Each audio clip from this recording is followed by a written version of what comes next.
నమస్కారం. ఈటీవీ 360కి స్వాగతం. ప్రధానాంశాలు. బీఆర్ఎస్ 10 ఏళ్ల పాలన, 30 నెలల కాంగ్రెస్ పాలనపై చర్చకు సీఎం సవాల్. పాలమూరు జిల్లాలో గులాబీ జెండా ఎగరనివ్వబోమన్న రేవంత్ రెడ్డి. పాలమూరు డిండి నీటి కేటాయింపులపై త్వరలో శుభవార్త వింటారన్న సీఎం. ఏపీతో చర్చించి సమస్య పరిష్కారానికి కృషి చేస్తామని వెల్లడి. ప్రాజెక్టుల పేరుతో కేసీఆర్ వేల కోట్ల కమిషన్లు కొల్లగొట్టారన్న రేవంత్. ఉమ్మడి పాలమూరు జిల్లాకు 1 ఎకరాకు నీరివ్వలేదని విమర్శ. నీటి హక్కుల్ని కాపాడటంలో సర్కార్ విఫలమైందన్న హరీష్ రావు. 30 నెలల్లో ప్రాజెక్టుల్లో తట్టమట్టి ఎత్తలేదని నిరంజన్ రెడ్డి విమర్శ.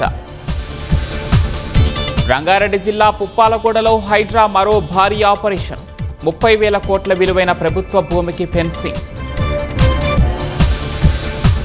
కాంగ్రెస్ పార్టీ దేశంలో అరాచకత్వాన్ని, అనిశ్చితిని వ్యాప్తి చేస్తోందన్న మోదీ. హస్తం పార్టీ అధికారంలో ఉన్న రాష్ట్రాల్లో ప్రజలు అసంతృప్తితో ఉన్నారని విమర్శ. వేగం పుంజుకున్న దేశ ఆర్థిక వ్యవస్థ. గతంలో కంటే మెరుగై 7.7% పెరిగిన జీడీపీ. భారత్తో బంధాన్ని మరింత బలోపేతం చేసేలా రష్యా ప్రకటన. సుకోయ్ 57 ఫైటర్ జెట్ల అభివృద్ధికి సిద్ధమని వెల్లడి.